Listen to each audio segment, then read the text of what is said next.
Hello, everybody. We are here today with U.S. Secretary of Education Miguel Cardona to talk about student loans. Secretary Cardona, thank you so much for joining us today. It's nice to see you again. Thank you. Great to be with you again.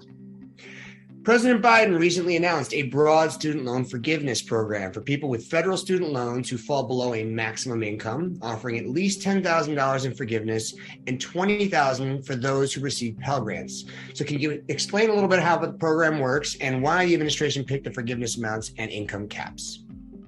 Absolutely. Look, this is significant for those who are right now saddled in debt, that are thinking, as this pandemic, we're able to manage it. They're worse off now than they were in the beginning. It's similar to what we did with small businesses before, when they were struggling during the pandemic. We're helping Americans now. And, the president not only campaigned on it, but he recognizes the importance of this in terms of preventing potential defaults. We are expecting, if we didn't do something, that there would be many more defaults in student loans, which is bad for the economy, bad for the folks with the debt. So $10,000 in loan forgiveness, loan debt relief for those making under $125,000. If those who have those loans qualify for Pell Grants, which means that maybe they have less resources or they have greater need, they can qualify up to $20,000 in debt relief, which is a huge win for them in terms of getting back on their feet after this pandemic. A recently filed lawsuit against you and the Department of Education seeks to stop the program, and more attempts to prevent loan forgiveness are expected. What basis do people claim for challenging it, and how confident are you that the loan forgiveness program will stand up to legal scrutiny? I'm very confident. I mean, we work really hard to make sure that this is a program that's viable for our country. 90% of the dollars going toward this are going to people making under $75,000. We are fighting for those people. So yes, folks are coming out of the woodworks with lawsuits, baseless claims. Some of them are already gotten dismissed.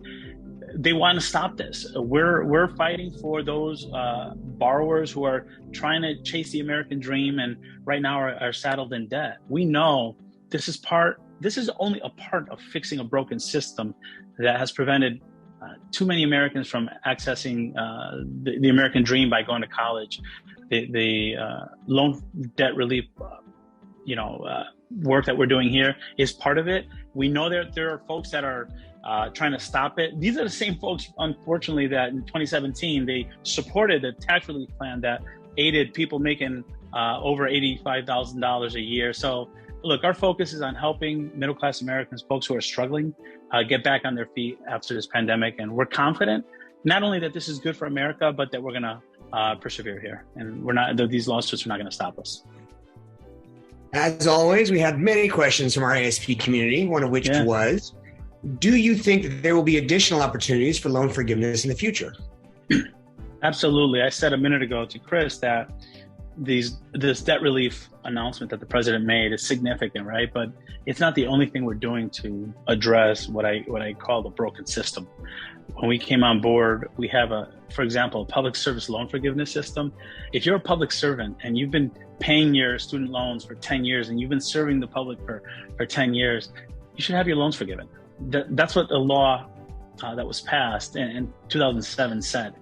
Unfortunately, when we came on board, 98% of the people that applied for that were denied or pushed away.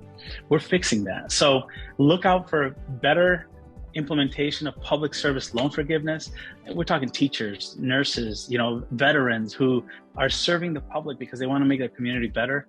Loan forgiveness is available to them. We're improving that system. There's a waiver process that ends at the end of this month, but we're also looking to make sure that we're supporting our borrowers in any way that we can, any way that, the president gave me a very clear charge, Mark. He said, fix a broken system, public service loan forgiveness, debt relief. We're doing a lot with borrower defense. We're doing a lot with many other programs. More information can be found on studentaid.gov. But yes, the answer is yes, there's going to be more opportunity for those who have student loans, especially if you're public servants, to qualify for loan forgiveness. The current forgiveness program only applies to government-held loans. Another member of the ASP audience wants to know, what's the difference between private student loans and federal student loans? That's a good question. I remember when I went to to college myself. I was a first generation college student, and I just didn't, I don't know the difference, right? Federal student loans are ones that are managed by the Department of Education, specifically FSA. We oversee those loans. They're typically less expensive than privately held loans, but privately held loans could be a bank, it could be a credit union, it could be a private loan provider. So that's the difference between them. And the folks who are eligible for loan forgiveness are those who have loans under the federal programs. Another thing I want to mention to that, because I think it's really important for all borrowers to hear, we are anxious to get this information out about how you can access debt relief. And we know that there are people out there that are looking to make $1 off of this and try to scam folks and sell them a pathway to loan forgiveness that has nothing to do with what the president did. So just be careful for scammers. Studentaid.gov/debt relief is where you're going to find information.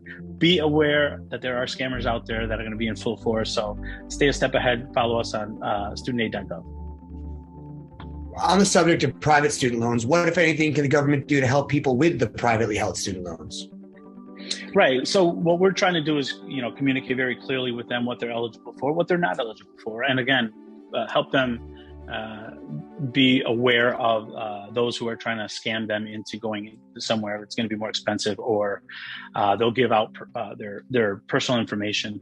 What I would say is, for those folks, go onto our website, find out what you can do to make sure that you can take advantage of anything that we're offering for those federal loans. Now, people may disagree about student loan forgiveness, but nearly everyone agrees the cost of college is just too high. For public four-year institutions, the cost has increased 179% over the last 20 years. What should the federal and state governments do to tackle the cost of college going forward? Absolutely. And going to that, let me just talk to that first point you said, Chris. Look, there are folks that are disagreeing with this. When our small businesses were ready to collapse because there was no one going out 2 years ago, we provided loans, we provided help to those small businesses to keep them open, and we forgave so many of those loans, most of them. When the car industry needed support, there was a loan there, there was support there. When the airline industry needed it, now regular Americans need it. So I really don't I don't have an appetite for folks questioning whether or not this is the right thing to do. There are many people that are struggling that would be in default. But your question is a good one. And I think it's really important for everyone to understand, debt relief alone is not going to fix the problem we're in. We're just going to be in the same position 5 years from now. What we need to do is ensure that there's a good return on investment in college, that we're keeping these costs reasonable, making sure that we're not making it so out of reach for so many people. Imagine the lost talent because people feel like they can't afford college. So we're really working with our university systems and really pushing to make sure they're accountable to a good return on investment, a good value for the students. And we're going after those places that are bad actors, that are selling people dreams and not delivering.